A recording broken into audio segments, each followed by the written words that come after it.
Merci d'être avec nous, merci de nous rejoindre comme chaque soir sur France Info dans l'heure politique. Je vous présente nos invités. Bonsoir Damien Maudet. Bonsoir. Merci d'être avec nous, député de la France Insoumise de la Haute-Vienne. Caroline Parmentier est également avec nous. Bonsoir. Bonsoir. Députée RN du Pas-de-Calais. J'accueille également Perrine Goulet. Bonsoir. Bonsoir. Députée Modem de la Nièvre. Et puis Patricia Essier-de-Grandy est avec nous ce soir. Bonsoir Julien. Comme chaque soir dans l'heure politique, notre éditorialiste politique. Comment expliquer l'explosion de notre déficit public? La question agite la classe politique alors que l'examen du budget 2025 va débuter. Budget qui, vous le savez, prévoit un effort de 60 milliards. On apprend donc, c'est l'info du jour, qu'il y aura une commission d'enquête pour faire la lumière sur ce dérapage historique. Écoutez le Premier ministre.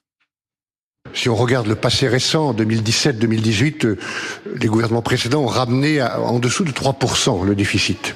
Et puis ensuite, il y a eu un emballement considérable de 300 milliards d'euros de dépenses publiques supplémentaires dans tous les domaines, 1000 milliards de dettes supplémentaires. Voilà la vérité, les faits, les chiffres. D'ailleurs, vous avez proposé récemment une commission d'enquête qui devra déterminer les chiffres, les faits, la vérité, la dire aux Français. Mais moi, aussi longtemps que je serai à ce banc, comme le Premier ministre, le chef d'équipe d'un gouvernement, je m'en tiendrai aux faits, aux chiffres, et je dirai la vérité. Patricia, il faut la vérité, dit Michel Barnier, qui parle même d'un dérapage historique. Oui, et c'est finalement le dossier sur lequel la Macronie va devoir s'expliquer. Et avec l'aval de Michel Barnier, rendre des comptes, oui, la Macronie va devoir rendre des comptes sur le budget, alors que le président, il est toujours, lui, locataire à l'Élysée. La commission des finances est bien partie, vous l'avez compris, pour se voir octroyer les pouvoirs d'une commission d'enquête, pour tenter de faire la lumière sur le dérapage budgétaire, notamment de ces derniers mois. Voilà que s'ouvre ce qu'on a envie d'appeler la première phase du droit d'inventaire du macronisme, avec Bruno Le Maire en ligne de mire. Alors que cette commission d'enquête elle prend forme, Bruno Le Maire, pendant ce temps-là, il a été quand même ministre de l'économie, je le rappelle, pendant 7 ans à Bercy. Lui, il déjeune dans un restaurant près de l'Assemblée nationale avec une dizaine de proches pour préparer la défense du bilan du locataire de Bercy pendant 7 ans. Bruno Le Maire qui laisse entendre qu'il n'a pas tout dit. Est-ce qu'il y aurait un secret qu'il menace de dévoiler? En tout cas, il laisse planer de doutes quand il dit que la vérité, un jour, on pourra tous la connaître. Et il ne veut pas être seul à porter le chapeau. En fait, Bruno Le Maire, il n'a pas envie d'être le bouc émissaire, finalement, d'une décision qui le dépasse, En début d'année, en voyant le déficit glisser, il a demandé un budget rectificatif au président. Le président qui le lui a refusé en lui disant non, pas de budget rectificatif. Il va y avoir les européennes. On ne peut pas dire aux Français on va encore faire des économies. En tout cas, la gestion des finances publiques devrait être passée au peigne fin et devrait révéler quelques vérités, peut-être nommer des responsables, des coupables. Sur la défensive, un ministre confie, je le cite, on ne va pas se lancer dans un cluedo pour trouver les responsables. Ou alors, si vous voulez, à la prochaine crise, on va faire comme les Américains et tout le monde va perdre son boulot. Ma première question s'adresse à vous trois. Qu'est-ce que vous attendez tout simplement de cette commission d'enquête? Damien Maudet. On attend, moi en tout cas, j'attends de la lumière, même s'il faut reconnaître qu'on a tout de même quelques pistes. Ça peut être un jeu de Cluedo, mais on a quand même quelques données. Quand la Cour des comptes explique qu'entre 2018 et 2023, on a eu trop de baisse d'impôts, et notamment pour les plus riches, à savoir avec la baisse de l'impôt sur le dividende, l'impôt de solidarité sur la fortune, d'autres baisses d'impôts, de production qui profitent surtout aux multinationales qui, elles, ont versé des dividendes records. Le CAC 40 n'a jamais versé autant de dividendes. On a quelques pistes parce que ces baisses d'impôts ont coûté à peu près 62 milliards d'euros sur l'année 2023. Or, combien nous devons trouver aujourd'hui? 60 milliards d'euros. Je pense qu'aujourd'hui, nous avons un gouvernement qui n'a agi que pour les très riches de ce pays, et aujourd'hui, ces très riches-là, je suis désolé de le dire, nous coûtent trop cher. Et les exonérations de cotisations et d'impôts que nous avons pu faire, que le gouvernement a passé, et d'ailleurs bien souvent par 49.3, donc sans le vote même de l'Assemblée nationale, coûtent trop cher. Et qu'aujourd'hui, il n'est pas entendable que les Français, à travers des suppressions de classes, à travers une santé moins bien remboursée, vont payer, eux, le déficit, alors que l'on sait pertinemment que ce déficit est en grande partie dû à un manque de recettes. Et ce manque de recettes, ça veut dire qu'on a fait des cadeaux fiscaux aux plus aisés du pays. Caroline Parmentier. Que peuvent penser les Français quand ils voient le reportage que vous venez de montrer là, en effet, où le Premier ministre explique qu'on a 1000 milliards de dettes accumulées pendant 7 ans. Ceux qu'on nous avait présentés comme les Mozart de la finance, c'était leur grande qualité, hein, normalement. Macron, Monsieur Macron, Emmanuel Macron, Gabriel Attal, alors à chaque fois, Bruno on rappelle Le Maire, quand même que il y a eu le quoi qu'il en coûte avec oui, bien sûr, cet événement historique qui a été le Covid. Comme l'a dit très justement aujourd'hui Michel Barnier à l'Assemblée nationale, vous avez très mal négocié la sortie du quoi qu'il en coûte, a-t-il dit au gouvernement. Qu'est-ce que les Français peuvent penser de ça, encore une fois? Ils ont placé le pays au bord du gouffre, avec une dérive, ça n'était jamais arrivé, un dérapage budgétaire comme jamais. Bien sûr, il faut qu'il y ait cette commission d'enquête, je me félicite qu'elle ait été demandée par mon collègue et notre allié, Éric Ciotti, et qu'il la mène. Je trouve que c'est une très bonne chose. En effet, ces membres du gouvernement responsables et coupables doivent rendre des comptes aux Français et ne pas se contenter de faire les poches des Français avec ce nouveau budget. Votre allié, Éric Ciotti, vous dites? Parce que du coup, Éric Ciotti, lui, il est contre toute fiscalité sur les plus aisés du pays. D'ailleurs, il a encore aujourd'hui pris à partie le Premier ministre en disant que ce serait un Premier ministre presque de gauche parce que le Premier ministre est obligé aujourd'hui de se ranger à un avis majoritaire dans le pays qui est de taxer, même s'il le fait pas assez, les plus riches du pays. Éric Ciotti aujourd'hui dit non. Donc votre allié va faire une commission d'enquête, mais contre le fait qu'on puisse résoudre ce problème de déficit en taxant les Pas du tout. Éric Ciotti a parfaitement listé, en effet, les défauts de ce budget aujourd'hui. Nous les partageons. Il mènera cette commission d'enquête de façon extrêmement, extrêmement impartiale. Partagez l'opposition à taxer les plus riches du pays. Alors, nous sommes en tout cas pour taxer les superdividendes, oui, bien sûr, ça fera partie de nos mesures. Ça fera partie de nos mesures d'économie. Attendez de voir le contre-budget présenté demain, par Jean-Philippe Tanguy. Vous serez étonnés. Nous verrons. Bah non, Éric Ciotti vient de dire qu'il était contre. Enfin, c'est une alliance curieuse. Alors, on va pas faire toute la soirée sur Éric Ciotti. On va peut-être donner la parole au MoDem. Donc, le MoDem, partenaire de la majorité présidentielle lorsque Bruno Le Maire était ministre de l'économie. Aujourd'hui, dans cette coalition gouvernementale, est-ce que vous assumez, du côté du MoDem, une part de responsabilité dans ce dérapage budgétaire? Je vais déjà répondre à votre première question, c'est qu'est-ce qu'on pense de la commission d'enquête en tant que telle. Moi, je siège à la commission des finances. Je suis rapporteur du budget Solidarité, Insertion et Égalité des chances. Et dans le cadre de mes prérogatives actuelles de rapporteur spécial, je peux déjà aller faire des contrôles sur place et sur pièce. Donc aujourd'hui, se doter des pouvoirs de commission d'enquête à la commission des finances, ça va ajouter un petit peu, mais on peut déjà faire les choses. Et ce budget Open Fin, on l'a traité l'année dernière et on continue à le traiter chaque année. Open Fin, comme vous l'indiquez. La seule question qu'on peut se poser... Si on vous comprend bien, ça veut dire que c'est pas nécessaire, cette commission d'enquête?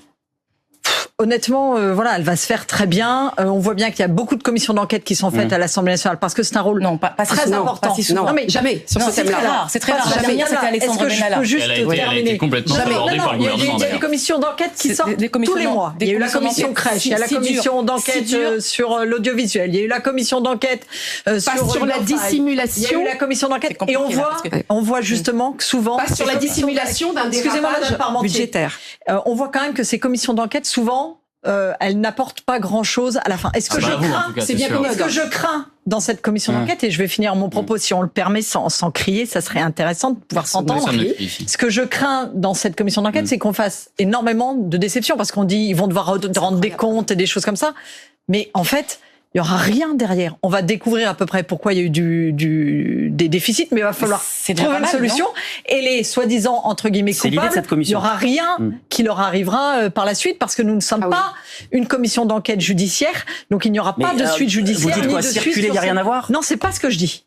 Mais je dis qu'il ne faut pas non plus penser que cette commission d'enquête va permettre de résoudre le sujet sur lequel on est à l'heure actuelle. C'est vrai, il est très important quand même de bien refixer un petit peu cette commission d'enquête. On ne parle pas forcément des déficits qu'il y a eu pendant autant de ces dernières années. On parle des derniers mois. Parce qu'il y a un vrai sujet. C'est-à-dire qu'entre le budget qui nous a été présenté l'année dernière et le budget dont on s'aperçoit aujourd'hui, il y a effectivement un objectif de déficit à 5%. Effectivement. Et donc là, 6,1. on l'avait déjà dit en début d'année qu'on trouvait qu'il y avait quelque chose qui n'allait pas. La commission va se concentrer sur cette dernière année, et le passage de 5 à 6%. Alors moi, j'attends de voir. Et après, pour revenir sur les dépenses, la deuxième partie de votre question, n'oublions pas que sur les 1000 milliards dont tout le monde parle depuis 2017, il y a quand même plus de 750 qui relèvent des gilets jaunes, du soutien à tout le monde sur le Covid, et y compris notamment les plus faibles. Et il y a également la partie énergétique suite à l'Ukraine, où là on a soutenu quand même pas mal. Il n'y a pas eu d'erreur dans la gestion des finances publiques? Je ne dis pas qu'il n'y a pas eu d'erreur.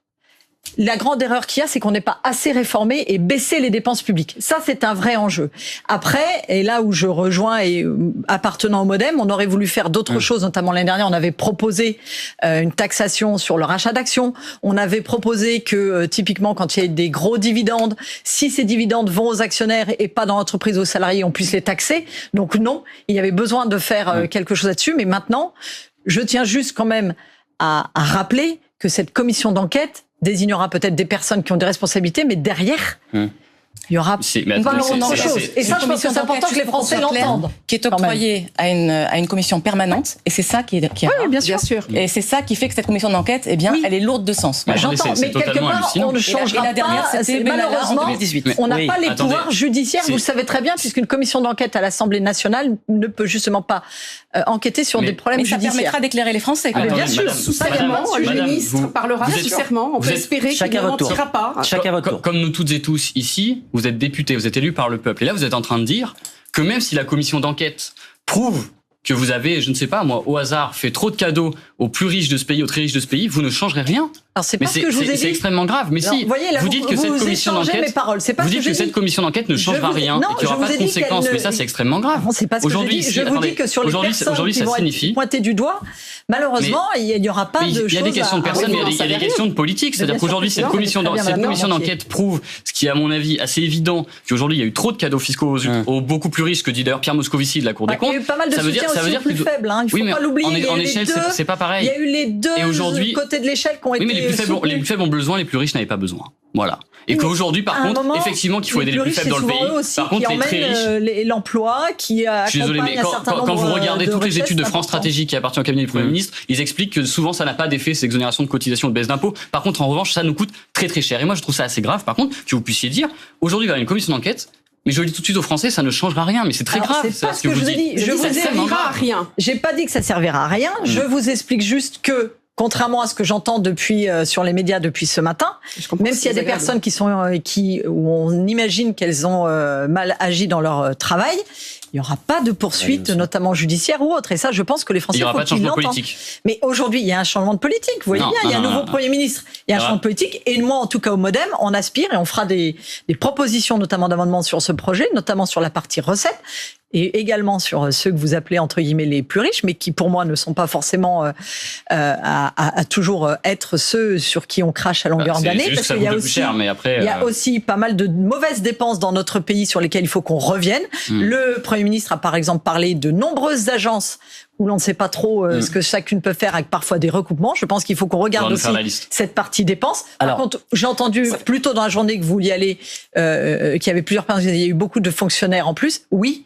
Et là, par contre, je souhaite qu'on l'assume parce qu'on a souhaité remettre de la justice, de la police et remettre des services dans les territoires. Donc, toutes les dépenses et toutes les dettes ne sont pas mauvaises et c'est là qu'il faut aussi faire attention entre la dette où on a accompagné les Français pour pas qu'ils se retrouvent en difficulté énergétique ou en difficulté avec le Covid et effectivement de la mauvaise dette qu'il faudra qu'on trouve. Ça fait plus de 7 ans que vous soutenez un gouvernement qui est aux manettes depuis 7 ans et qui porte la responsabilité de ce déficit budgétaire. Et je pense qu'il est normal qu'il réponde de ses responsabilités devant cette commission d'enquête. Ça n'est pas du tout quelque chose de commun, comme vous avez eu l'air de dire. Jamais un déficit budgétaire, un dérapage budgétaire n'a été aussi conséquent depuis, je crois, la guerre.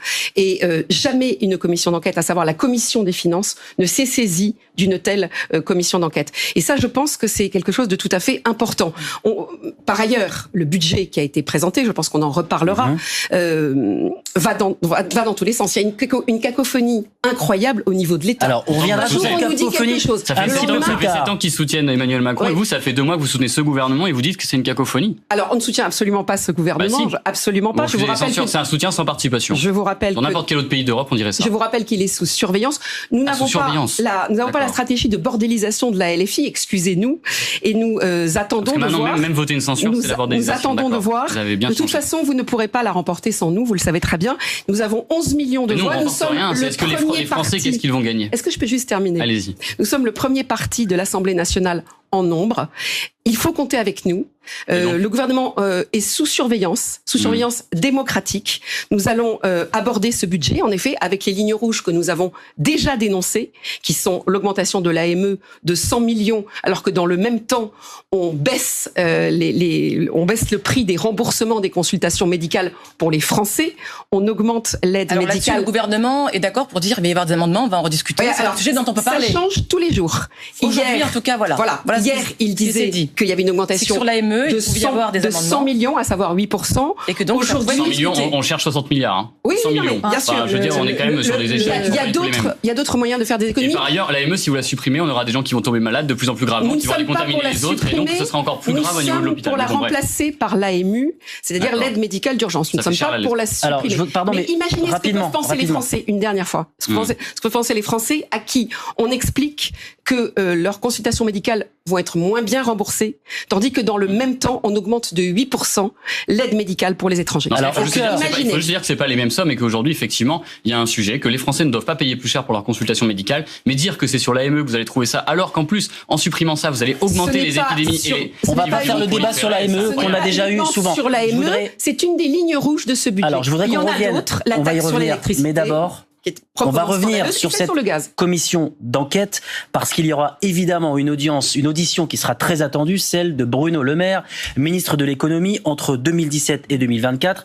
Et c'est pendant cette période que le déficit est passé de 3% à 6% donc. Est-ce le coupable tout trouvé? Évidemment, beaucoup le pensent. Eh ben, on va écouter le principal intéressé, Bruno Le Maire, qui a donc réagi aux accusations. C'était ce midi, écoutez. Un déjeuner amical entre amis qui était prévu de très longue date. Maintenant, comme vous le savez, j'ai fait un choix qui est de ne plus m'exprimer devant la presse. Donc je le regrette pour vous, c'est un choix auquel je vais me tenir. Donc je réserve toutes mes interventions aux représentants du peuple français. Mais je ne ferai pas d'intervention médiatique. Mais derrière Bruno Le Maire, c'est évidemment Emmanuel Macron qui est visé. C'est pas la responsabilité d'un seul homme. Qu'est-ce que vous en dites ce soir ? Moi, je suis quand même un petit peu choquée par les propos de Bruno Le Maire qui dit on va vous dire la vérité, toute la vérité. Normalement, Bruno Le Maire est censé nous l'avoir dit chaque année. Donc, s'il a caché quelque chose, effectivement, je trouve que c'est un petit peu facile de dire ça aujourd'hui. Ça va mal, là. Maintenant, voilà. Peut-être la vérité sur le fait qu'il n'était qu'une marionnette de choix qu'il le dépassait. Oui, alors, quand on reste 7 ans à un ministère comme Bercy, on n'est pas une marionnette. Là, c'est un peu facile. C'est un peu facile. Et j'entendais Didier Migaud tout à l'heure qui disait si j'ai pas gain de cause sur le budget, je m'en vais. Quand on a un petit peu d'amour-propre, si pendant 7 ans on fait la marionnette, au bout d'un moment on s'en va. Mais pour reprendre ma question, c'est parce que bienvenue. Quand il a fait son pot de cette commission d'enquête, donc elle est bienvenue. On pouvait très bien. Mais aujourd'hui, les rapporteurs spéciaux tels que je le suis peuvent déjà aller dans les ministères, aller récupérer les informations. C'est ça que je veux vous expliquer en fait. Elle est très bien cette commission d'enquête, elle va avoir lieu très bien. Il n'y a pas de sujet. Mais depuis aujourd'hui, en tant que rapporteur spécial, je peux déjà aller dans les services. Moi, j'ai le budget solidarité, je peux déjà aller au budget, exactement, de la santé, aller voir ce qu'il en est. Le président de la commission des finances est allé chercher les documents, on lui a pas donné. C'est la première fois que ça arrive dans toute l'histoire de la Cinquième République. Ça, c'est un vrai sujet. Je suis d'accord avec vous. Et sauf qu'on sait que ça dérape depuis des mois. Je suis d'accord avec vous. Et que lorsque nous avons demandé, nous, au Rassemblement national, un projet de finances rectificative, on nous l'a refusé, en nous disant que c'était absolument inutile.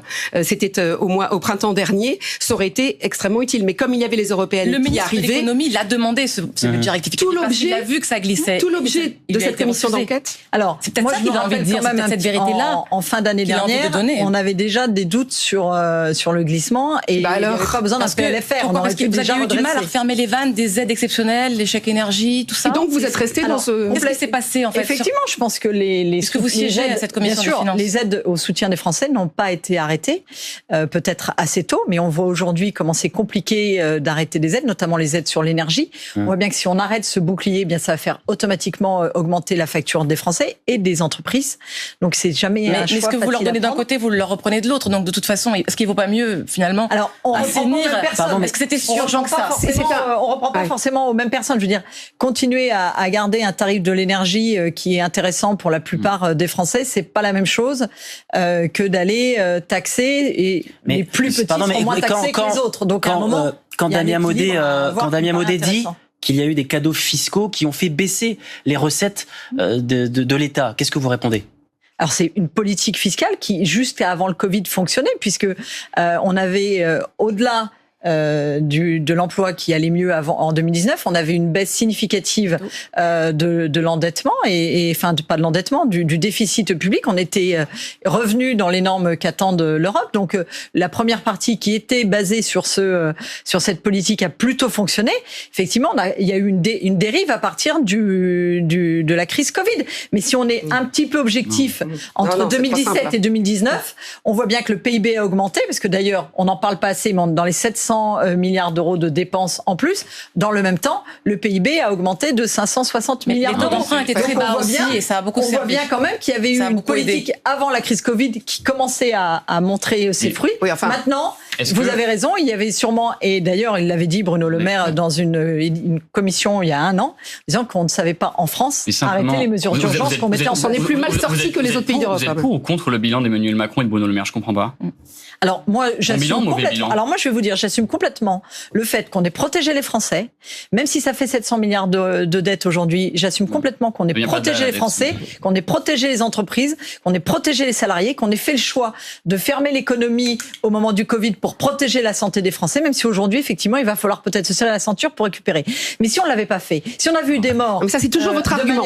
Importante. Mais c'est le seul argument que vous brandissez. Mais c'est la vérité. Aujourd'hui, vous avez laissé après ça, vous avez laissé filer la dette de façon lamentable. Vous êtes comptable d'un bilan sur 1000 milliards quand on en a 700 qui sont pour l'investissement et pour protéger les Français. Je pense que c'est pas jamais la France. Chacun votre tour. Chacun votre tour. En avril 2024 dit qu'on a un problème de recettes. Bruno Le Maire dit qu'il y a un problème de recettes. Pierre Moscovici dit qu'il y a un problème de recettes. Aujourd'hui, vous dites que ce qui coûte cher, c'est de protéger les Français, donc à savoir les dépenses. Ce n'est pas vrai. Ce qui nous coûte cher, c'est que nous avons de moins en moins de recettes. Ça veut dire que nous avons décidé de prélever de moins en moins d'argent sur des personnes qui vraisemblablement n'avaient pas besoin d'avoir autant d'argent. Aujourd'hui, juste un chiffre.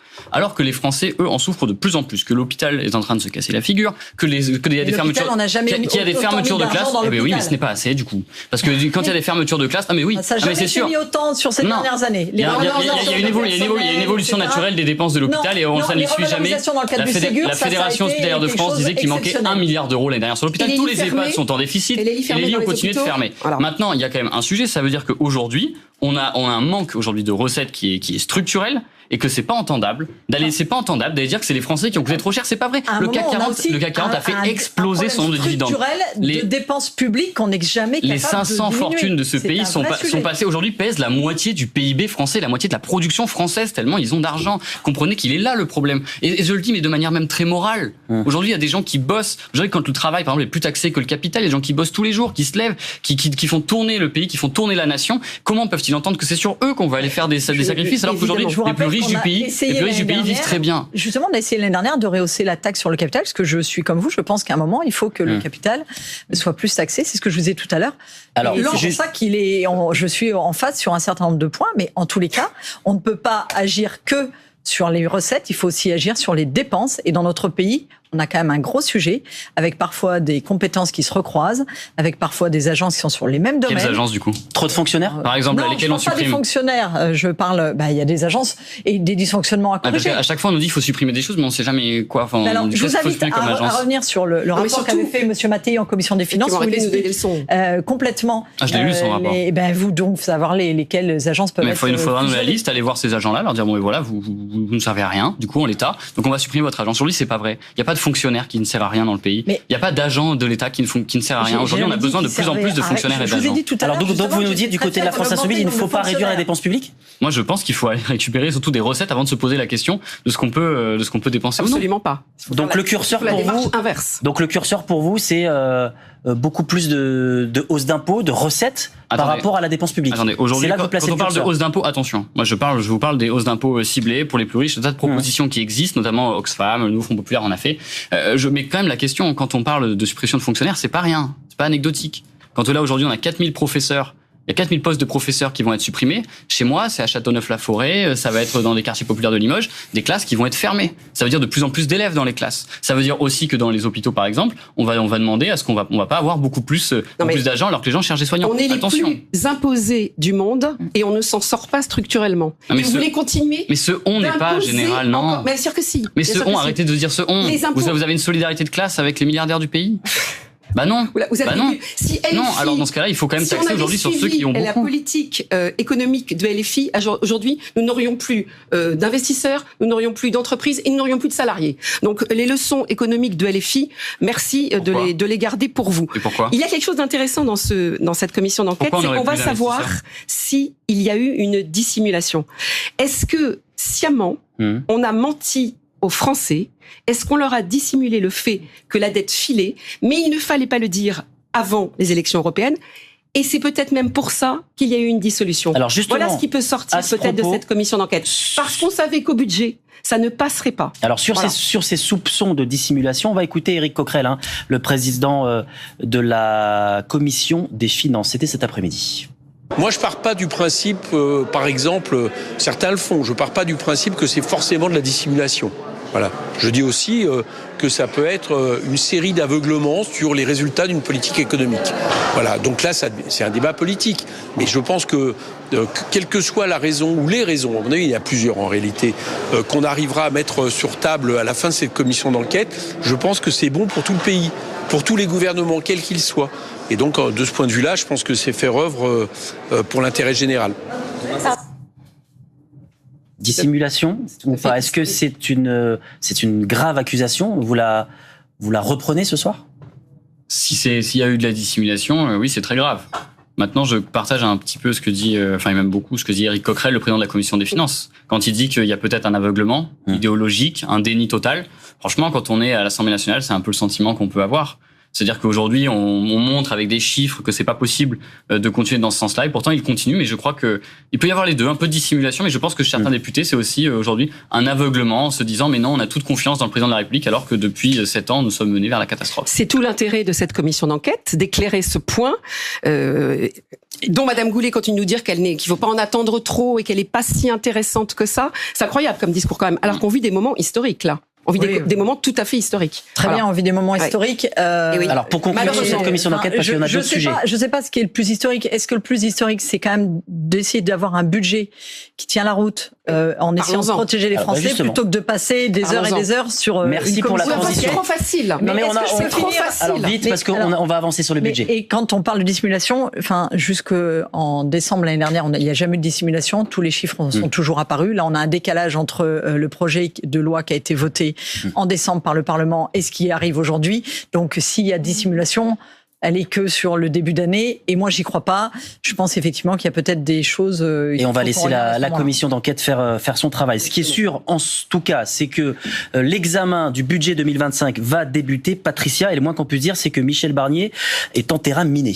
Ah oui, alors que la bataille budgétaire, justement, commence demain en commission des finances et que le gouvernement, devrait se serrer les coudes, quand même. Eh bien non, c'est la cacophonie qui continue. Chacun fait entendre sa petite musique sur les prix du gaz, sur la loi immigration, sur le budget.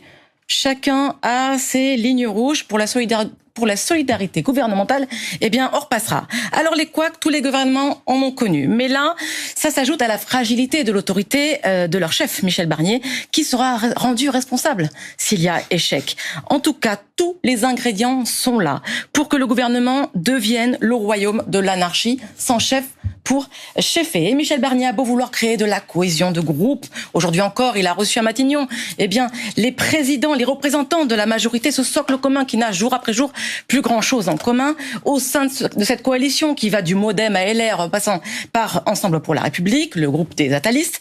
Les sensibilités politiques sont différentes et plus aucun ne se sent tenu par quoi que ce soit, puisque aucun dans cette coalition, c'est une sorte de contrat de mariage. Il n'y a pas justement de contrat de coalition qui a été signé. On s'apprête donc à discuter d'un budget historique sur fond de commission d'enquête et on a le sentiment que ce socle gouvernemental, c'est la nouvelle formule qui est employée, est plus que jamais divisé. Écoutez, moi, je m'apprête demain à commencer mes travaux en commission des finances sur le projet de budget. Un projet de budget, et Monsieur le Premier ministre l'a rappelé, qui a été préparé dans un temps très court.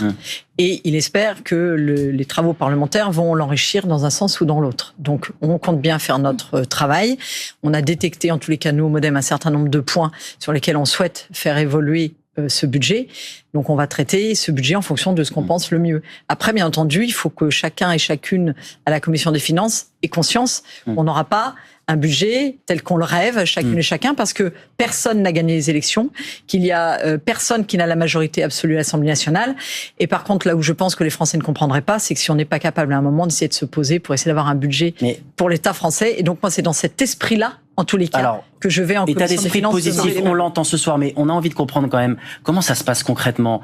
Est-ce qu'il y a des discussions? Est-ce qu'il y a des groupes WhatsApp entre LR, Modem? Qu'est-ce qui se passe? Voilà, mais comment vous travaillez ensemble? Mais nous, on travaille comme on l'a fait depuis les dernières années avec le Modem. On porte nos spécificités, nos singularités. Donc chacun porte ses propositions dans son coin. Et après, effectivement, ce matin, nos chefs de groupe ont été reçus à Matignon. On a reçu le Premier ministre en réunion de groupe ce matin. On lui a réexpliqué qu'il y avait certaines choses qui ne nous plaisaient pas. Il nous a dit qu'il comptait sur les parlementaires pour enrichir ce budget, en gardant quand même en tête qu'à un moment, il va falloir faire des économies. Quand vous avez des échanges avec des députés LR, comment ça se passe? Ça dépend des sujets. Enfin, il y a des sujets lesquels... Sur le budget. Ça dépend sur quel budget. Moi, je discute par exemple sur celui de solidarité et insertion. On regarde ce qu'on peut essayer d'aborder. Après, pourquoi plus les LR qu'un autre? Vous sentez qu'il y a des accords possibles? Moi, ça m'arrive aussi de discuter avec des socialistes. Ça m'arrive de discuter avec des LR. Enfin, quand on est sur un dossier qui nous intéresse, l'essentiel c'est d'arriver à trouver des majorités. Moi, ça fait plusieurs années qu'on essaye notamment de porter un certain nombre d'idées. On a toujours essayé, d'aller chercher des majorités parce que c'était déjà le cas l'année dernière, puisqu'on était déjà pas en majorité à l'époque. Donc ça fait 2 ans qu'on travaille. Ça fait 2 ans, mais vous non plus d'ailleurs. Oui, un peu plus que la dernière. Mais vous non plus, vous n'avez pas la majorité. Donc de toute façon, personne on est là. Plus que vous. Attendez, je voudrais pas que. Je vais vous mettre d'accord, personne ne l'a. Je voudrais pas que ce soir il y ait quand même un éclatement du gouvernement entre les macronistes et la Rassemblement national qui les soutient. Enfin, il faudrait pas casser aujourd'hui l'accord tacite que vous avez. Vous n'êtes pas du tout caricatural, c'est ça qui est bien. Vous n'êtes pas du tout caricatural. Vous voulez un petit exemple? Par exemple, aujourd'hui, c'est vrai que depuis le début de l'Assemblée, on a des soutiens, vice-versa, entre l'Assemblée nationale et les macronistes, par exemple. D'ailleurs, on a un bon exemple devant nous. On a un très bon exemple devant nous. Perrine Goulet a été élue à la délégation droits de l'enfant grâce au vote du RN, et Madame Parmentier a été élue vice-présidente grâce au vote des macronistes. Et Madame Santiago du PS a été élue aussi avec les votes du RN à la même impressionnant. Pardon, mais là, vous perdez nos téléspectateurs avec ces histoires. Et donc la question du groupe WhatsApp se pose aussi. Comment ils ont été élus à l'Assemblée nationale? Ils ont été élus, on avait assez de voix pour élire nos vice-présidents. Non, vous savez très bien qu'ils ont été élus grâce aux voix du Rassemblement national. C'est stupide ce genre de... Qu'est-ce que vous ferez de constructif du côté de la France insoumise pour ce budget 2025? C'est un niet a priori? Nous, on a fait passer toutes nos propositions. Aujourd'hui, par exemple, il y a des tentatives d'aller chercher un peu sur la fiscalité des plus riches. Moi, je pense qu'il faut aller plus loin parce qu'aujourd'hui, ce n'est pas assez. Et c'est clair, il y a des choses à creuser, mais la vérité, on va pas se raconter d'histoire. Il va être voté comment, ce budget? Il va passer par 49.3 le budget. Voilà comment il va passer. Et il y aura un groupe politique qui va essayer de ne pas censurer le gouvernement, ce sera le Rassemblement national. Voilà ce qui va se passer. Alors vous n'en savez rien. Et la vérité, c'est que nous devons avancer sur ces sujets. Mais là, on est en train de perdre du temps avec un gouvernement qui ne veut pas aller assez loin. Ce n'est pas vous, LFI, qui avez été élus aux dernières élections en vous désistant les uns par rapport aux autres. On va pas refaire l'élection législative. Je ne me ferai pas faire la leçon sur le fait qu'on amende, qu'on dépose une motion de censure ou qu'on ne la dépose pas par des gens qui se sont tous désistés pour nous faire battre. Mais quand même, Jordan Bardella a dit... Alors, on refait pas les législatives. Non, Jordan Bardella a dit rien ne se fera sans nous. Il a parfaitement raison. Qu'est-ce que ça veut dire? Ça veut dire que quand ça se fait, c'est grâce à eux. D'abord, quand on supprime les classes, nous ne voterons pas ce budget. Nous l'avons dit clairement à cause de ces lignes rouges.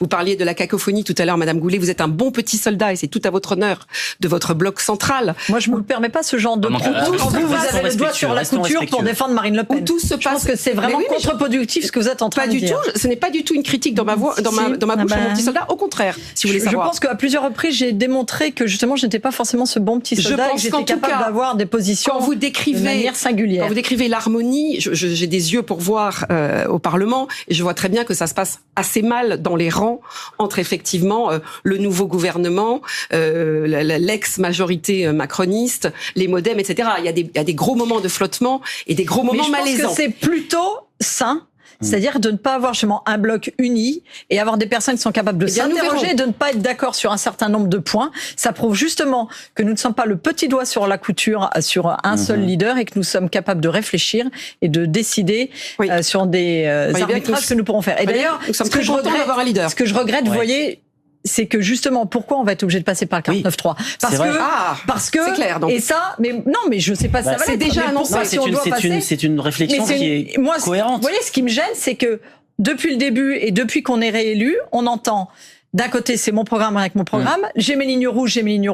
Et en fait, on dit aux Français, mais quand est-ce qu'on se met à travailler ensemble ? Alors, je sais que la politique française est très loin des habitudes de coalition, mais à un moment, il faut que la politique française, elle change. Et j'aimerais vraiment qu'à un moment, on puisse discuter. Il y a des choses où on n'est pas très éloigné sur certains nombres de visions. On n'est pas très éloigné sur un certain nombre de choses, mais il y en a qui raison pour laquelle peut-être qu'il est intéressant qu'on enlève nos extrémités qui sont des lignes rouges pour chacun et qu'on regarde au centre ce qui pourrait nous rejoindre et essayer de monter un budget qui ressemble à autre chose et qui, effectivement, moi, je suis frustrée en tant que commissaire aux finances depuis 2 ans parce que je fais un travail d'investigation, de contrôle du budget que j'ai l'honneur de rapporter, mais je ne peux pas le défendre parce que depuis 2 ans, faute d'arrangement et d'essayer de travailler ensemble, on est obligé de passer par 49.3. Et ça me frustre parce que je ne peux pas porter les amendements que je souhaite. Et c'est le gouvernement qui choisit ce qu'il retient. Donc moi, je souhaite vraiment que demain, à l'Assemblée nationale, on soit capable de dépasser un petit peu nos couleurs politiques et d'essayer de travailler pour le bien-être des Français. Ne me dites pas que vous regrettez le 49.3 parce que là, ça me fait doucement rigoler. Vous aviez sur le budget, je le regrette. Vous aviez parfaitement le choix d'aller jusqu'au vote concernant la loi sur les retraites, ce que vous n'avez pas fait. Parle du budget, là. Oui, vous aviez parfaitement le choix. Je vous rappelle que les MoDem avaient dit qu'ils voulaient aller au vote. Combien de 49.3 sous Elisabeth Borne ? Combien de 49.3 ? Alors, je vous rappelle sur les retraites que le MoDem avait largement dit qu'il souhaitait qu'on aille au vote. Donc, je vous invite à reprendre nos propos de l'époque. Nous aussi, nous subissons un certain nombre de 49.3, c'est ce que je vous dis aussi. Et moi, je le subis d'autant plus mal sur certains sujets. En ce qui concerne le budget, nous amenderons le budget. Nous l'avons dit. Nous proposerons des amendements. Ils sont prêts. Voilà. Les nôtres aussi. À vous d'en tenir compte. Mais c'est vrai que, pardon, mais dire non à tout, quelque part, tout le monde va l'amender. Dire non à tout, quelque part, c'est prêter le flanc au 49.3. Pardon. Mais bien sûr. Non, mais vous plaisantez. Bien sûr. Vous plaisantez. Je veux dire, aujourd'hui, on a un Premier ministre qui est d'un groupe politique qui a fait 6% aux élections, qui s'apprête à nous présenter un budget, et on va me dire que c'est nous qui sommes aujourd'hui, qu'on force la démocratie. Mais attendez, c'est un sketch. En attendant, vous n'avez pas... On a un gouvernement qui est le bloc macroniste, le socle gouvernemental, tout ce qu'on veut, et celui qui a pris qui a pris une plus grosse, entre guillemets, raclée, de parler comme ça, aux élections, mais qui veut encore gouverner comme s'il était en 2018. Vous-même n'avez pas été capable. La vérité, ce n'est pas ça. N'avez pas été et donc capable aujourd'hui, ils doivent entendre ça, et donc nous dire, on va faire des 49.3 parce qu'on n'a pas le choix. Franchement, Perrine Goulet, vous êtes au MoDem, et du coup, des fois, vous êtes un peu pour, un peu contre, mais c'est des larmes de crocodile. Franchement, nous parler de 49.3, vous êtes triste d'un 49.3. Pendant 2 ans. Moi, je suis triste que les Français aujourd'hui, demain, ils vont se trouver dans une situation délétère parce qu'il n'y a pas le budget. Si pour vous, vous trouveriez agréable de travailler pendant 2 ans sur un budget, de faire des propositions. Je suis en commission des finances avec vous depuis 2 ans. Et que depuis, on ne peut rien faire. Moi, c'est très frustrant. Désolidarisez-vous de ce gouvernement, Perrine Goulet. Voilà. Ne restez pas dans les rangs. Il faut aussi avoir des élus qui sont responsables. On avait besoin d'un gouvernement. On voit bien que ça a trop tergiversé cet été. Il y a eu, pour moi, des bons candidats qui, malheureusement, sont passés à travers les fourches codines de leur propre, j'allais dire, parti d'origine. Ou peut-être même et je trouve dommage. Aussi, non donc, de quoi à travers les fourches codines du VRN aussi. Aussi. Et je trouve dommage parce que je pense qu'on aurait pu avoir effectivement peut-être un autre gouvernement. Je regrette d'autant plus qu'on n'ait pas réussi là non plus à avoir un gouvernement d'union nationale et qu'il manque, j'allais dire, le flotteur gauche à ce gouvernement. Alors, le temps passe et je voudrais aussi vous entendre sur l'affaire Doliprane.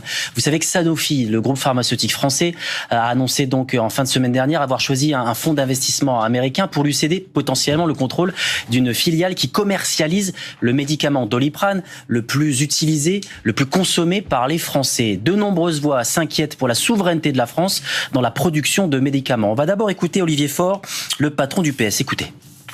Il y a là quand même matière à choix et qu'il y a la possibilité pour le gouvernement de s'opposer à cette vente, qui ne se justifie par rien, si ce n'est par la volonté de Sanofi de se recentrer sur les activités qui font beaucoup de profit et de se laisser dépecer du reste. Et donc, il y a là un dépeçage industriel qui a des conséquences sanitaires qui n'est pas supportable par la France. Et on va écouter à présent le ministre de l'économie, Antoine Armand, qui a été interpellé sur ce sujet et qui évoque la possibilité d'une présence de l'État au conseil d'administration de Sanofi, en quelque sorte une participation de l'État au capital de Sanofi. On écoute le ministre de l'économie.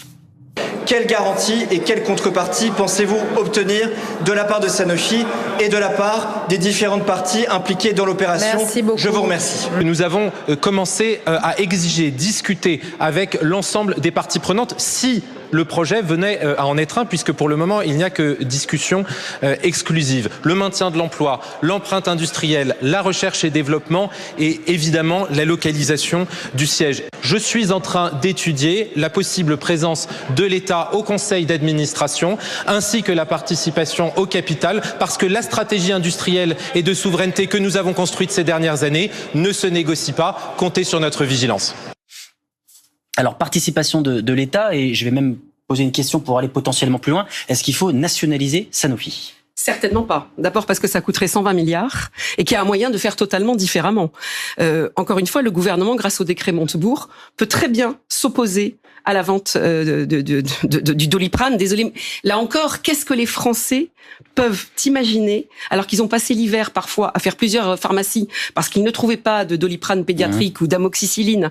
Qu'est-ce qu'ils peuvent penser de la vente de ce fleuron qui marche bien, de ce déclassement, de cette dépossession, une fois de plus, catastrophique. Alors on nous dit apparemment qu'on va le vendre, et puis le lendemain finalement non, on va quand même le garder. Quelle impression de cacophonie, là encore, sur ce fleuron français que l'on doit conserver, qui est bénéficiaire et que l'on pouvait vraiment conserver, que l'on doit conserver. Perrine Goulet. Alors, typiquement, ça fait partie des sujets dont on est soumis depuis quelques mois, à savoir les pénuries de médicaments, ça va avec. On se rend compte quand même que de plus en plus de laboratoires pharmaceutiques délaissent le marché français parce que, bien, on paye peut-être moins bien qu'ailleurs les médicaments, et je pense qu'on peut pas tout décorréler de cet état de fait également. Donc, il faut qu'on regarde avec Sanofi. Pour moi, je ne comprendrais pas effectivement qu'on perde la partie de Doliprane. Après, n'oublions pas que c'est pas encore la création de la matière active, parce que la matière active de Doliprane doit être réimplantée prochainement en France. Aujourd'hui, ils importent la matière active et ils l'empackagent dans cette usine. Donc oui, il y a nécessité à faire. Après, sur la nationalisation, vraiment, je ne sais pas s'il faut une nationalisation ou pas, parce que quand je vois comment l'État se comporte dans d'autres entreprises qu'on vient de récemment nationaliser, je ne sais pas si c'est forcément le meilleur actionnaire. Et pour le coup, peut-être qu'il y a deux solutions, et effectivement, avec la possibilité qui est donnée par la loi de s'opposer à une telle vente à ce fonds d'investissement, je pense que ça peut être une solution sans en passer forcément par une nationalisation. Damien Naudet. Moi, je pense qu'aujourd'hui, il doit y avoir c'est aussi une question de menaces potentiellement à mettre à exécution. Moi, j'avais déposé une proposition de loi pour un pôle public du médicament, déjà, pour qu'on puisse encadrer la production, qu'on fasse la transparence sur les prix, et que ça puisse être fait maintenant. Il faut se dire aussi que pour Sanofi, on est dans quel contexte? Depuis 2017, le nombre de pénuries avait été multiplié par 11 sous Emmanuel Macron. On manque de tout. D'amoxicilline, de Doliprane, d'antidiabétiques, d'antiépileptiques, et partout. Vous allez à Limoges, vous allez à Paris, vous allez à Lille, on en manque absolument partout. Et pourquoi? Parce que pendant les années 90, on a laissé l'industrie pharmaceutique délocalisée parce qu'il voulait faire toujours plus de profit. Et la vérité, c'est que l'État laisse faire. C'est-à-dire qu'on a un État aujourd'hui qui est complètement carpette devant l'industrie pharmaceutique, qui un coup donne des aides sans aucune contrepartie. D'ailleurs, le crédit impôt recherche, par exemple, qui a donné à Sanofi, c'est 1 milliard d'euros sur 10 ans. Ils ont supprimé la moitié de leurs chercheurs. Aujourd'hui, il faut que l'État agisse. Mais je vais dire un autre problème. C'est pour moi, l'État est complètement, on va dire, en lien avec la question sur la nationalisation de Sanofi. Enfin, je veux dire, c'est un sujet, je veux dire, ça va être une menace qui doit être posée. C'est-à-dire qu'aujourd'hui, l'industrie pharmaceutique ne peut plus faire comme elle le souhaite. Mais je veux juste dire d'un mot, c'est qu'aujourd'hui, Emmanuel Macron, vous savez, on a la Ligue 1 McDonald's, on pourrait avoir l'Élysée Sanofi. Parce qu'aujourd'hui, Emmanuel Macron, quand il a été élu en 2017, qui est-ce qui était à l'Élysée, à qui il a enlacé à l'Élysée? C'était Serge Weinberg, le PDG de Sanofi. Quand Elisabeth Borne doit nommer une task force sur le prix des médicaments, elle appelle Novartis, elle appelle IQVIA, qui fait aujourd'hui qui travaille pour l'industrie pharmaceutique. La vérité, c'est que ce gouvernement est imbriqué avec l'industrie pharmaceutique et surtout ne veut surtout pas réguler l'industrie, et que de plus en plus les Français le payent parce qu'ils n'ont plus les médicaments qu'il faut. Mais par contre, l'industrie fait de plus en plus de profits. Sanofi, c'est 4 milliards d'euros de dividendes pour les 4 dernières années. On vous a entendu. J'ajoute que je pensais que le Covid nous avait appris l'importance de la souveraineté, médicale, et que finalement sanitaire, et qu'on n'a rien appris. Justement, dans le cadre de France 2030, on va réimplanter une entreprise qui fera la matière active, parce que jusqu'ici, aujourd'hui... Allez, on avance parce que le temps passe et on arrive à la fin de cette heure politique.